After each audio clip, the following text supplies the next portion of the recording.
Welcome back to another episode of Talkin Lost. We're back in our regular weekly scheduled slot. We are on season 1, episode 11. I'm pretty sure this marks the halfway point so far for season 1. Actually, I'm totally wrong because there's 25 episodes to season 1, but since we're merging all the episodes, this is our halfway point. Episode 11, all of the best Cowboys have daddy issues. This is another Jack backstory episode, but this is also a jam-packed, action-packed episode building up off of last week's episode where we finally started to become made aware of the presence of the others on the island, and now we are seeing that take full effect as that revelation is made known to the rest of the survivors as they are encapsulated in a mad dash to try and find Charlie and Claire, who were both kidnapped by Ethan at the end of the last episode, who's revealed to have not been on the plane. Luke, man, the wait was well worth it. I think we can both agree. Yeah, it was definitely. I thought it was the most action-packed since like the pilot, probably. So that was fun. Nice change of pace because these episodes aren't always the fastest pace. So just a jolt to the system was exactly what was needed. Indeed, after a bunch of back-to-back intro backstory character episodes, we're finally starting getting into as Chris would coin all the time on the old show, the meat and potatoes of it. So all of that and more on today's episode of Talkin Lost. Stay tuned.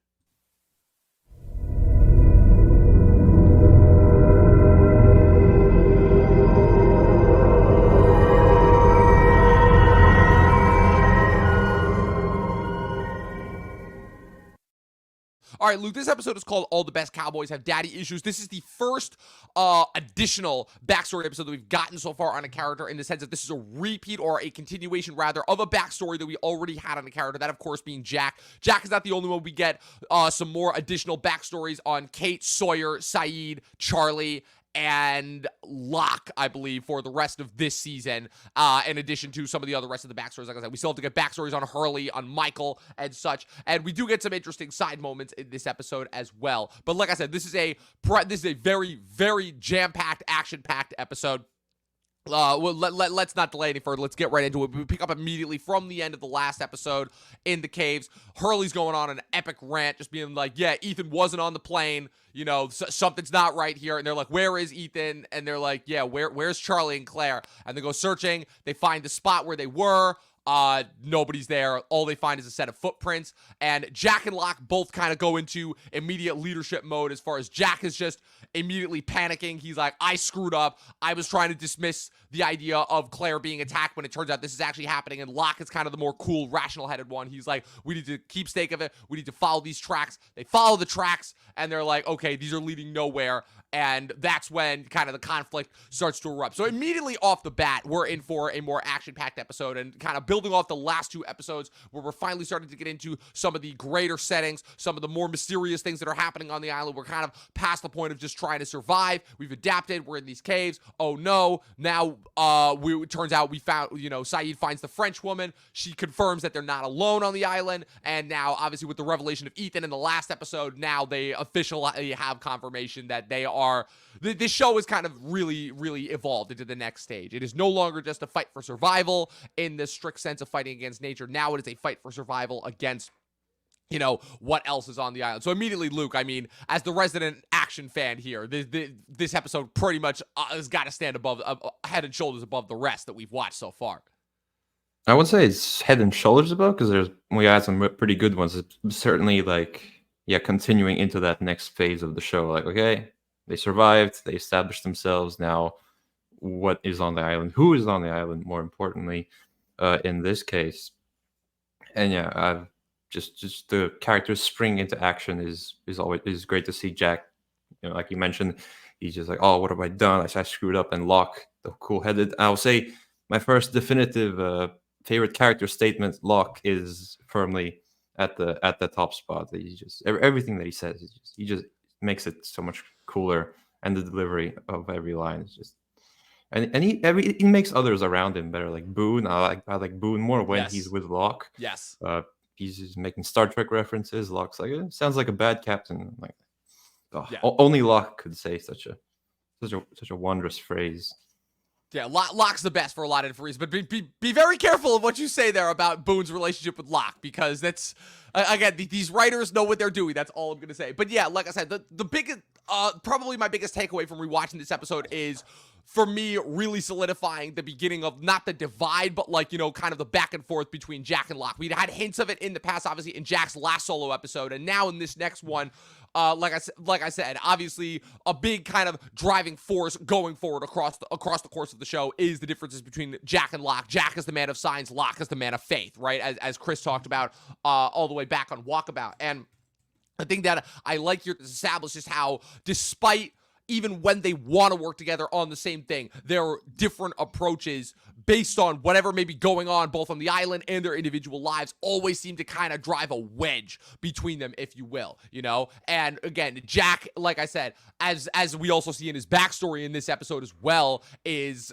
which adds context more to the backstory that we got in the last episode, where we had one from him, is shown that Jack's a little bit of an overcompensator. He's feels like he's constantly trying to make up for and overcompensating for the slights in his past, and the reason why I went so in depth on the role of his father, Christian, who reappears in this episode, is because everything obviously derives from him ultimately, and that's ultimately a thing that we're going to get into once we get into more of Locke's backstory. Is Jack and Locke are ultimately the unfortunate byproducts of fathers who fail with their sons ultimately, just on vast different sides of the coin. Like I said, Jack's father, Christian Shepherd, was this master surgeon who obviously at a crucial point, unfortunately, committed a grievous sin, which is where he was drunk on the job, and as a result, a woman died on the operating table, as is revealed in the flashbacks here. And Jack obviously has the choice to either protect his father or do the right thing.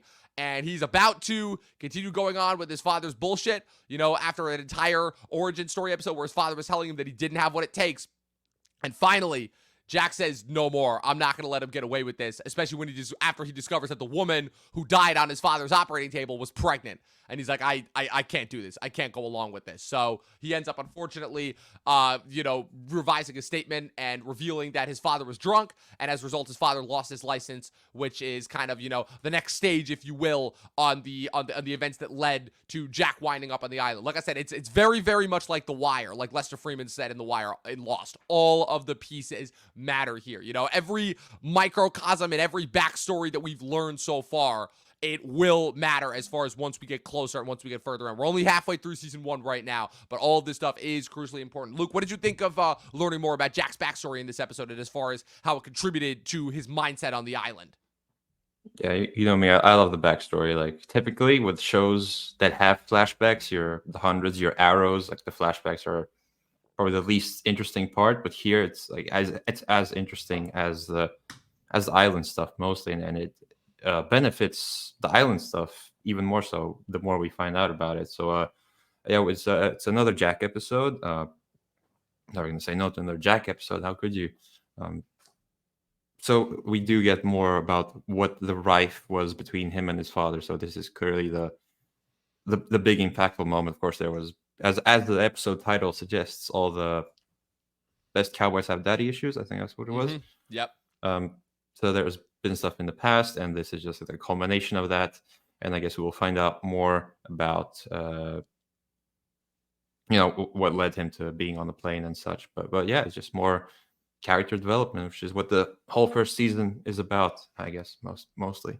Yes, indeed. Yeah. It's interesting because obviously, Locke is not that much older than Jack, but he's like a little bit older. And so kind of what's interesting about seeing the backstory here, and kind of how that influences the relationship is obviously the fact that, we discussed that, as we discussed in the past, while coming to the island was one of the worst events for everybody else on the plane, it was one of the best for Locke, who obviously, again, the island restored his ability to walk. So as a result, he kind of has this this debt that he feels that he owes the island, and so kind of it just feels like his approach to everything is so different, and even though this isn't a Locke focused episode, we still spend a decent amount of time with him as far as him kind of taking a step back and being like, okay, like, you telling Jack, like, you're not asking the right questions. You're so focused on Charlie and Claire and trying to bring them back that you're not looking at the bigger picture here. Like, if Ethan wasn't on the plane, who is this guy? How was he able to infiltrate us so easily? Are there more of them? And if there are, they clearly know this island better than we do. So we need to take all of that into account when it comes to tracking. So while Jack just does a mad dash into the island, Locke is like, let's take a step back. Let's get a search party. Let's fan out. Let's try and figure out where this trail is going because we don't know where this could be going. Kate and Boone volunteer to go with him. Michael's kind of left behind. How are we feeling about Michael right now? Because Michael is kind of in that position where Michael is constantly feels like he's trying to contribute, but constantly feels left out.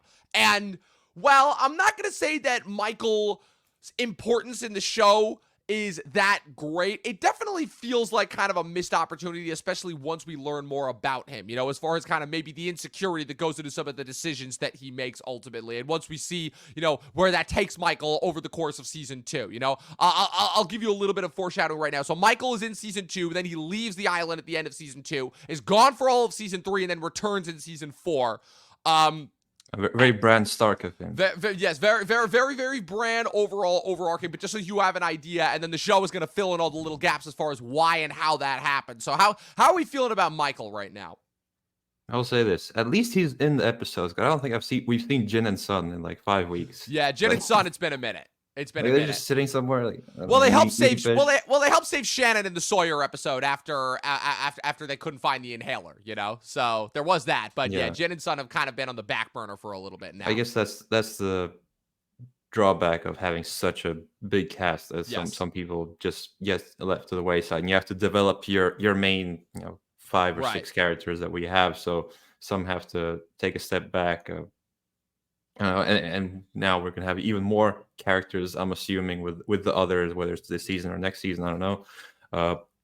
They're gonna have to take some out. That's just the nature of a show of this magnitude. But Michael, I don't know what much to make of him because we haven't really touched on him that much. Again, there was that scene between what's the kid's name? Walt and Hurley playing backgammon. I think that was just like a nice insert. It's like, hey, here's what these people are doing this episode. It's funny that you bring that scene up because even though Walt is a character that really, so he's credited for the first 2 seasons, but unfortunately, Malcolm David Kelly is really only around for the first season because naturally, they originally wanted him to like remain a little kid, but obviously, it's the classic case of what happens when you have kids of that age bracket. Just look at the Stranger Things kids. Kids grow, and they grow really fast. And sometimes within the course of a year, a kid can go from like looking and sounding like a kid to not looking and sounding like a kid. And so that's kind of the unfortunate problem that they ran into there, especially given that it's funny because even though that scene, that backgammon scene with Hurley feels so insignificant,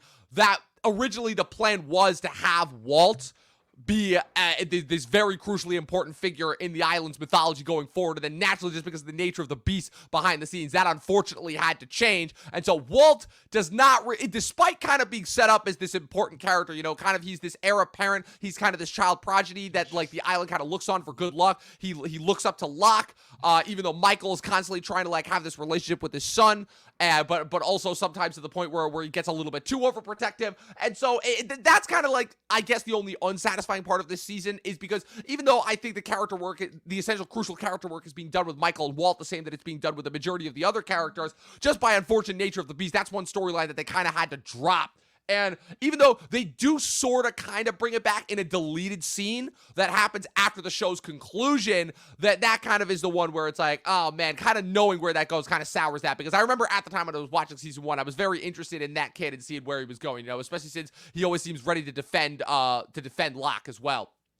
Another kind of micro scene that happens is Sawyer, where Walt kind of fills Sawyer in on everything that's been happening. Sawyer doesn't believe him at first, but of course, upon hearing that Saeed's back and injured, Sawyer's like, okay, I might have a chance here, So Sawyer confronts Saeed in the cave while he's recovering. He basically yeah, so I could have a chance to get back at you for what you did to me, but I'm gonna hear you out first. And then Saeed tells him about his interaction with Danielle and also about the presence of the others. And now, this is where you might have to fill me in because something that Saeed says spooks Sawyer. I don't remember what it was immediately off the top of my head because I was so focused on the action plot, so you may need to fill me in on there. But I know that Saeed says something to Sawyer that spooks him just a little bit. I don't remember. Damn it. I'll pull it up, and by the end of the episode... All right, by the end of the episode, we'll know, because I know that he says something. I just need to get my external hard drive where all 6 seasons are stored. At least you have it ready. At least you have it popped up, ready to go. But yeah, essentially, like I said, it's the dynamics of the group are shifting. Ultimately, is kind of what I'm trying to get at. Ultimately, it's a thing of where we had this kind of group set up. And now that kind of, this externalized threat that's not just trying to survive on the island is being fully realized.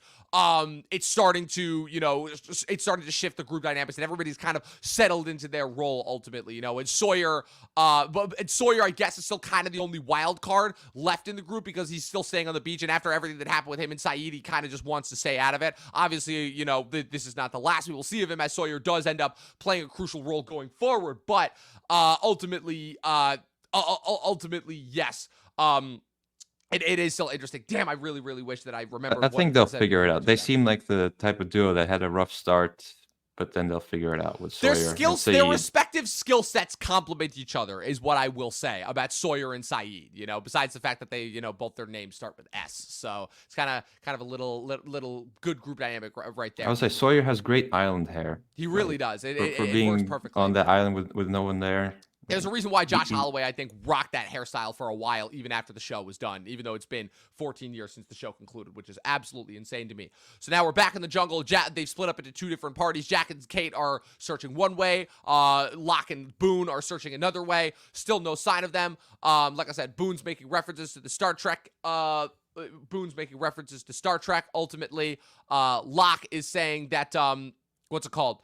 Locke is saying how...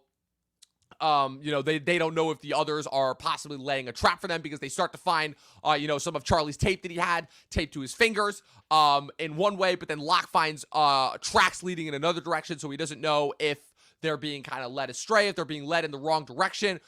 Jack and Kate end up running into Ethan. Ethan ends up, once a rainstorm happens, Ethan ends up subduing Jack and slams his head on a rock and angrily proclaims that if he continues to follow them, that he will kill them.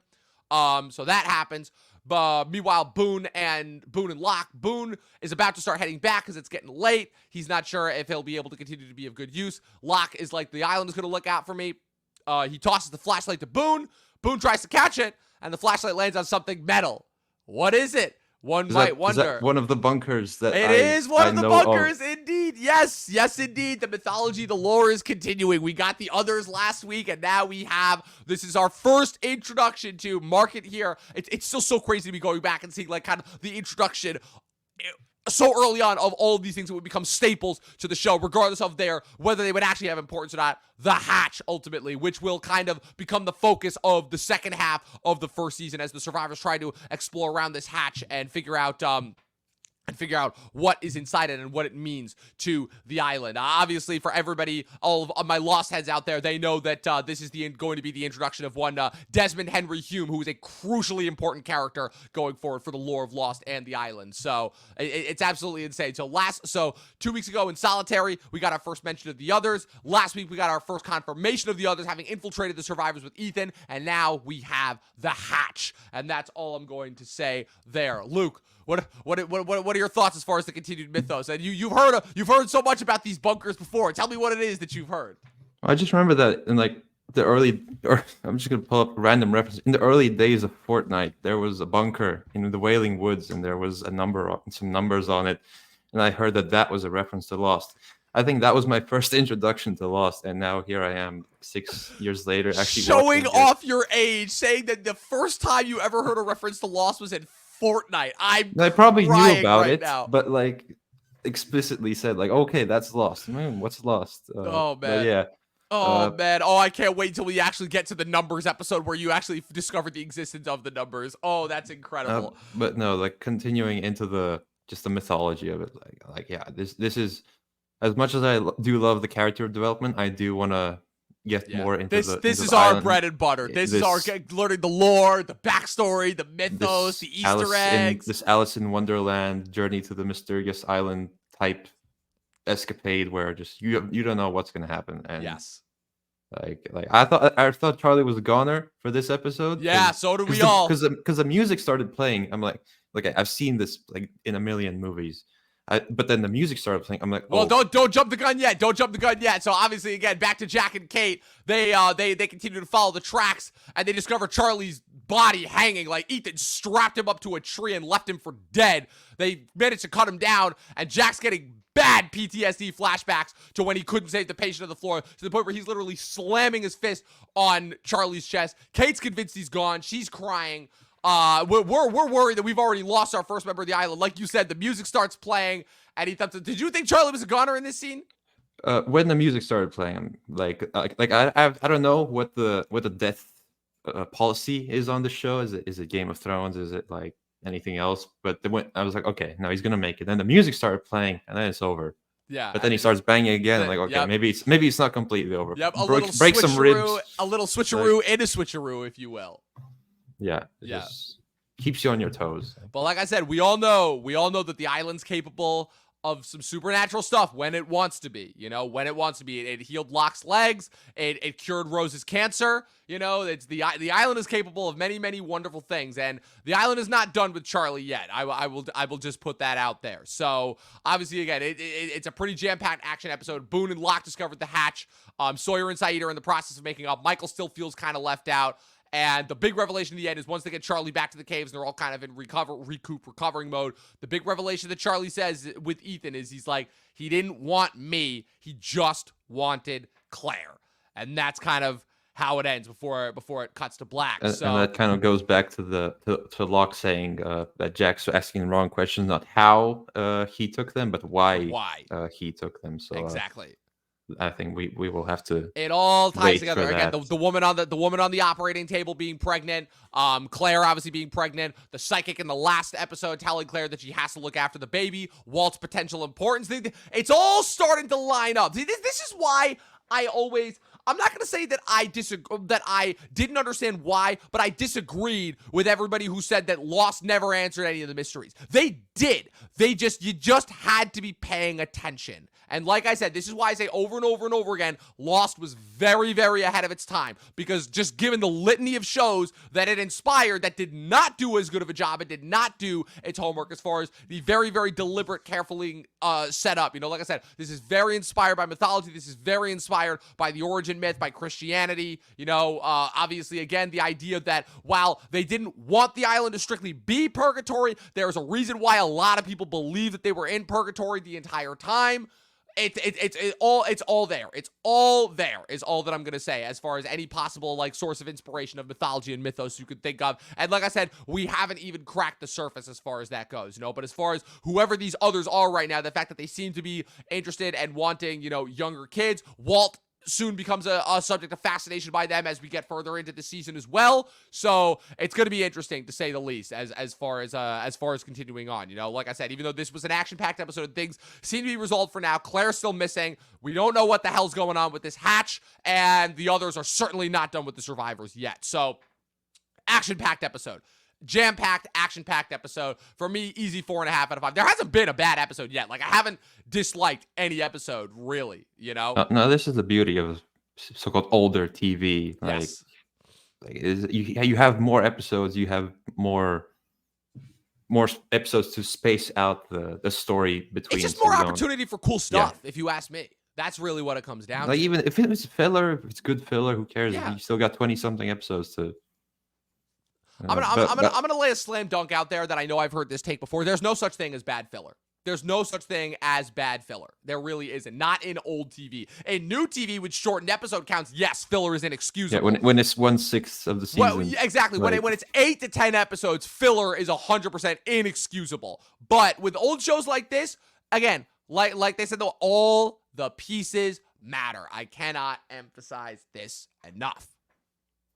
Okay, I'm looking at it now. I think it doesn't get too spooked. I think he says she murdered her entire team, and right. Sawyer's a bit That's like, right. He was telling her about Russo. That's right. Yeah. Okay, I just want to make sure I didn't miss any other crucial details there. So, yeah, that's good to know. But ultimately, yeah, I think we have enough episodes now that I'm going to be able to start ranking these episodes soon in these seasons because, man, so far, the way that I remembered it originally when I watched Lost is, like I said, I watched it spaced out the first time, so I didn't exactly watch all the seasons kind of collectively together. So I have my individual thoughts. I remember season 1 being my favorite of the 6, and I feel like as good as it still was after the fact, the rest of the seasons just to me, season 1 is the perfect encapsulation of everything that Lost is. You've got the character backstories, you've got the mythos, you've got the hints at something bigger before they officially like confirmed it, and the setting is still just mysterious enough to really like be engaging, while all the individuals' characters' backstories are interesting and hinting at something greater. So season 1 to me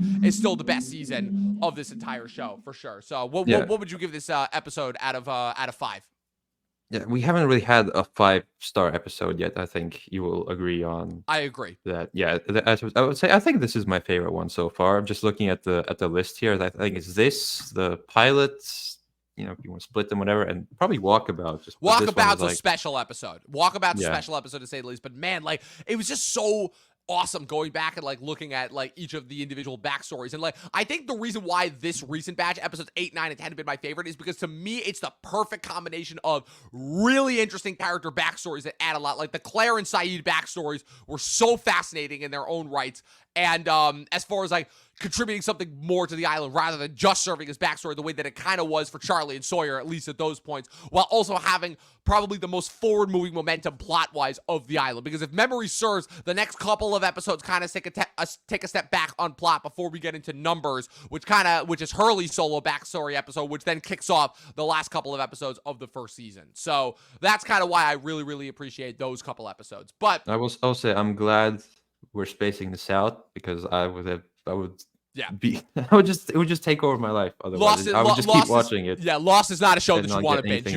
It's honestly, it's the exact same thought process that happened. I was rewatching Sopranos and Game of Thrones during COVID. Like, I do not want to binge these shows. I want to taste and digest every morsel of each episode, and I'm not going to do that if I'm binging 4 to 5 episodes back to back at a time. I'm just not. So couldn't agree with you more ultimately. So before we get out of here, I just wanted to give a shout out. I was finally able to watch Jesse Eisenberg's second directorial effort, A Real Pain, which centers around him and Kieran Culkin, aka Roman Roy, as cousins who go on a tour of Poland in order to see where the house where their grandmother lived, and along the way they have some really, really beautiful bonding moments. Some revelations are made about their individual backstories, about the way that they grew up. And it's a beautiful tale, even though they're cousins. It's a beautiful tale of brothers that are bonding, that have kind of gone through their own individual tragedies. And it's an interesting encapsulation and discussion of familial tragedy that happens to people. So that's why I definitely recommend I 100% recommend watching this movie. It's one of my absolute favorites of the year. It's just so heartwarming and refreshing, and it's so interesting seeing kind of the back and forth between Eisenberg and Culkin as far as two very different styles of acting, where Eisenberg is so meticulous and so focused and has those nervous Eisenberg jitters that we know about, all that anxiety, and meanwhile Culkin is just not loose and laid back, but Culkin kind of has his own style. As we know, Culkin's a master improviser. Eisenberg talked in the interviews about how he would bring in his scripts, which he was very much want to stay rock solid locked into, and then Culkin would just come in and just absolutely demolish it improvising wise, but Eisenberg would be like, yeah, everything that Culkin would come up with was just absolute gold. And knowing like Culkin's improvised moments just makes it an even better performance. And I'm saying this right now, as great as Jeremy Strong was, I mean, it's going to be a battle between the Succession bros to begin with, Roman versus Kendall, with The Apprentice versus Real Pain, but I'm calling it right now. Kieran Culkin is winning the Oscar for supporting actor this year. I'm calling it right now. And I'll be very, very disappointed if that doesn't happen. But I've heard a lot of Denzel talk recently. A lot of Denzel talk, yes, but for right now, I'm going Kieran Culkin. For me, it's not really a supporting performance because he has the same amount of screen time as Eisenberg. It's more of a co-lead. But as far as what the award pundits classify at, is the best supporting performance of the year. Easily. So, yeah, I definitely wanted to give a shout out to that. 100% recommend this. This will be in my top 10 of the year. It gave me everything. It made me laugh. It made me cry. It gave me those heartfelt moments. Some absolutely beautiful, incredible monologues. There's a really, really heartfelt one that happens from Eisenberg at about the halfway point. Definitely recommend this movie. Go out and see this if you get a chance. It's that good. I don't think we're getting it, but I will watch it. Otherwise, I'll watch Anora this week. Yes, watch Anora too. I'll report back on that. This entire shitty year, and now the last 2 months have finally started to deliver with just banger after banger after banger. And I'm like, why could we have gotten these throughout the rest of the year? So Well, the Oscars are in February, not in July. in March, which actually, maybe they're in March. March, which they is still even haven't worse. moved it to It's even February? worse. It's still in March. It's so annoying. Yeah, because they focus on the Super Bowl now in February as far as setting us up for the rest of the year. So, also, how crazy is it? Dude, what is happening? We're getting a Guy Ritchie, a David Ayer, a Steven Soderbergh, and a, what's the fourth movie that's coming out that weekend? We're getting all those movies in one weekend in January, and we're getting Den of Thieves 2. What the hell is happening? Oh, and all the same weekend that The Wolfman is opening, which actually looks pretty good. What the hell is happening? Like, is January actually going to be, or is this finally going to be a good January? Like, maybe all the strike hit movies have piled up, and now it's just gonna be 9 movies every week. oh, God, I hope so. God, I hope so. That would be awesome. Anyways, Luke, this has been another great episode of Talkin' Lost. We'll be back next week. Where can the good people follow you on the interwebs? Well, we're in the month of November, which means I have to Insane. start planning my video of the year. Yes. So people Yes, can you do. head over to Look Reviews on YouTube, which is for some reason hit 500 subscribers without me posting anything over there. Let's go.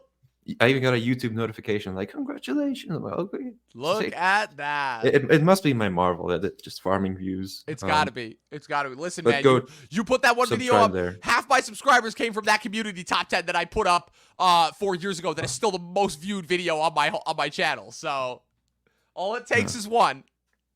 Well, maybe when we finish Talking Lost, that can be the most viewed video. Just Maybe. as Very a well. finale and series recap whenever Yes. we get there. Yes, whenever we get there, it's gonna be a long time. Literally, I just mapped out our recording because, like I said, we're gonna finish season 1 in January. Then we're gonna take February off. We're gonna kick off season 2 in February, and season 2 is gonna take us through the end of July of 2025. So yeah, July. yeah, this is gonna be an effort. This is gonna be an effort. Like I said, We're gonna be talking in about this for the long haul. Superman, and Yep.